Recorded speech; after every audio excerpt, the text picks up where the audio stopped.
I'm joined by Jon and Sarah Crew, who've been doing some amazing stuff in property over the last couple of years. For anyone who doesn't know Jon and Sarah, have not met you yet, could you share a little bit about who you are, I guess, where you are, and what you were doing before property? I've been in the fire and rescue service for 27 years.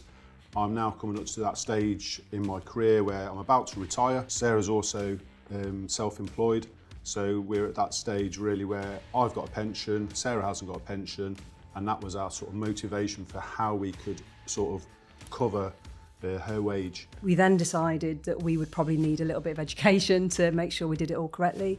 So I think we started with an MSOPI and then signed up for everything. I'd also been in the progressive property group since about 2016 and watched a lot of people's journeys go from whatever they do in their day job to literally leave their day job to then sort of be really successful in property. And I knew that if we wanted to sort of scale on the level that we wanted to scale, that we wouldn't be able to do it on our own. Right. Always the opportunist and always looking for a deal. So I'd seen this property next door to where we were working, managed to sort of speak to the vendor directly, found out that she hadn't been living there for 12 months. So when I came to MSOPI, I actually had agreed to buy this property and needed an investor. So that was probably part of the motivation because we knew we needed help. So when we came there, we actually found that investor. There's more deals than you'll ever know. Literally, they're on top of you. For anyone who's never raised money, is it difficult to raise money? Is it the chicken and the egg? What do you find first, the deal or the money, or what approach would you advise to take? For us, obviously, we found the deal and we needed the investor, which, as it turns out, wasn't too difficult because we were in the right environment.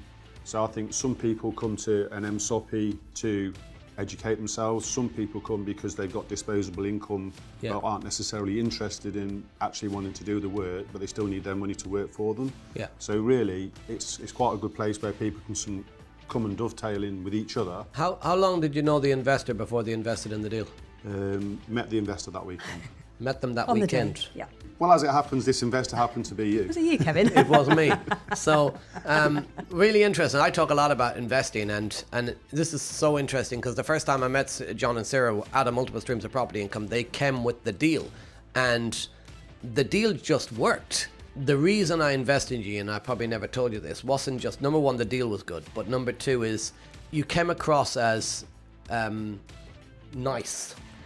Yeah, so it wasn't just the deal. I hate saying this, but it was the deal, but it was also the people. And a lot of people say to me, why would you go to an event? I've read a book, I understand about property, but you might have read books, you might have listened to YouTubes, but actually, people, the networking is where the money comes.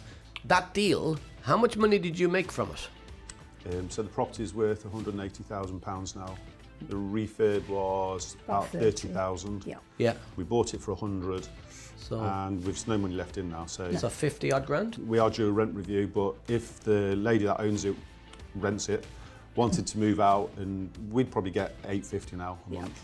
So it's real good cash flow in house. So showing up to that one event got you the investment within that weekend to allow you to get 50k on that deal, profit minimum plus the rental income? I think more than anything though, what that deal did is actually give us the confidence to use an investor. So it was a good intro into using investor finance, which is quite a scary concept, using other people's money. Yeah.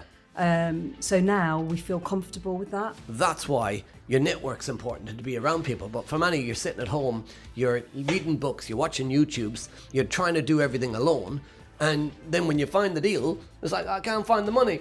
But there's people out there with money that need it moving, and they physically want to put it into deals, but they don't want to put it into a deal with a total stranger, because I know it's going to happen now on this podcast. I'm going to get about 50 plus total strangers messaging me going, I need money.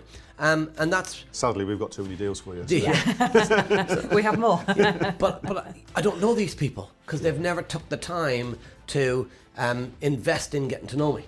Do you know, I want to bring up the fact that she never believed me that you could buy a house for £1 after I read your book. And she goes, don't be so ridiculous. Oh, let's bring that up. Don't be so ridiculous. I don't think I did. Who would sell you a house for £1? I don't think I said that. You absolutely did. Ready? No, stop. I believe it now. Now it's, it's all good. I believe you. I believe you. Because why? Well, because we've done it. So on that note, guys, I would like to say thank you for coming on the podcast. Your story is going to really inspire lots of people. Make sure you've subscribed. I've been Kevin McDonald. They have been Jon and Sarah. You've been amazing. We'll see you next week.